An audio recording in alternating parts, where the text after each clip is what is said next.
चलिए ठीक है, धनंजय जुन्नरकर जी बोल लीजिए। धनंजय जुन्नरकर जी नमस्कार जी। सर। ऐसा है कि इन्होंने बीबीसी को बोला कि सबसे भ्रष्ट और क्या क्या नाम उन्होंने दिया, वही नाम बीजेपी को भी लागू होते हैं, भारतीय जनता पार्टी को भी लागू होते हैं कि देश की सबसे भ्रष्ट जनता पार्टी करके हम उसको भी बोल सकते हैं। ठीक है, पर वो सब नामों में हमको जाना नहीं है। हमको यही बताना चाहते हैं आपको कि इसके पीछे गेम ये है कि अडानी का जो मुद्दा है, विश्व में जिस प्रकार से अडानी का मुद्दा गर्म हो रहा है, वो मुद्दे पे से ध्यान हटाने के लिए उन्होंने, और ये बीबीसी ने जो भी उनके डॉक्यूमेंट्री दिखाई, वो दोनों चीज का मिलाप करके उन्होंने ये किया है ताकि आप अभी अगले महीना 2 महीने 3 महीने तक ये मुद्दा, ये एजेंडा खत्म हो जाए। आप देखिए पुराने समय में हिटलर और मुसोलिनी का यही कार्य पद्धति था कि उनके अगर कोई कांड आप खोल दो या उनका भ्रष्टाचार खोल दो या उनकी गलतियां उनको आप दिखा दो, तो राष्ट्रभक्ति, राष्ट्र के अलग अलग बातों के पीछे वो लोग हमेशा छुपते थे। जिस प्रकार से अभी इन्होंने अडानी के मुद्दे के ऊपर भी यही कहा और माननीय सुप्रीम कोर्ट ने जजमेंट दे दिया है, तो अभी इनको बोलने का कोई अधिकार नहीं, ऐसा कहा। तो माननीय सुप्रीम कोर्ट का जजमेंट तो मान लो अभी महीना 15 दिन की बात है, लेकिन अगर मोदी साहब प्राइम मिनिस्टर नहीं बनते तो उनको तो अमेरिका वगैरह ने पूरा वीजा भी बैन किया था, तो उनको यूरोपियन कंट्री ने पूरा वीजा बैन किया था। तब उन्होंने क्या सोचा था, उनके पीछे उनकी क्या सोच थी, ये उस समय इन्होंने ये बात ध्यान नहीं दी है। उसके बाद हम लोग देखो आज की तारीख में बचपन से हम लोग सीखते थे कि जनतंत्र होता है, जनतंत्र होता है, हुकुमशाही होती है, जनतंत्र के 4 स्तंभ होते हैं, न्यायपालिका होती है, विधायिका होती है, कार्यपालिका होती है। ये सब अभी लगता है कि ये सब सुनने की बात है। ये सब पूरे जितने भी चारों स्तंभ है, वो चारों स्तंभ के ऊपर मोदी सरकार ने अपना बुलडोजर चला दिया है। कल तो यूपी में भी आपने देखा कि गरीब के घर पे बुलडोजर चला दिया और माँ बेटी बेचारी अंदर ही जल के खत्म हो गई। तो इस प्रकार से इनको तो किसी भी प्रकार का इनके खिलाफ का कोई शब्द चलता नहीं। संसद के अंदर अगर आप इनके खिलाफ कुछ बोलो तो आदरणीय राहुल गांधी जी ने बताया आपको कि माइक बंद कर देते हैं। रास्ते के ऊपर जब दिल्ली में ये भारत जोड़ो यात्रा का प्रवेश था, तब इन्होंने बोला कोरोना आ गया, कोरोना आ गया, ताकि कोई जाए नहीं, कोई बात न हो कोई। अभी उसके बाद जैसे यात्रा आगे निकल गई, आज की तारीख तक कोरोना का कोई आंकड़ा आया नहीं।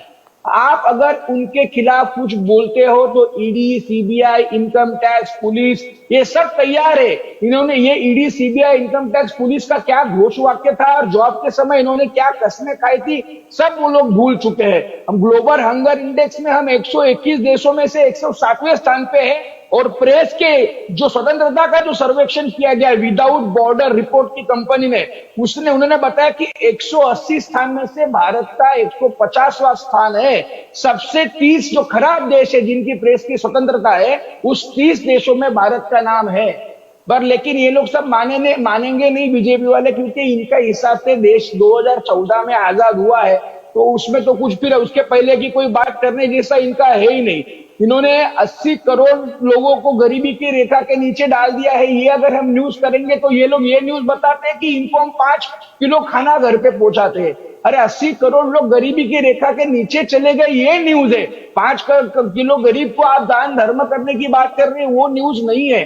तो इनके खिलाफ एनडीटीवी ने आवाज उठाई तो एनडीटीवी खरीद लिया गया। छोटे छोटे चैनल कोई बात करते हैं तो वो पत्रकार 2-2, 3-3 साल तक अंदर है।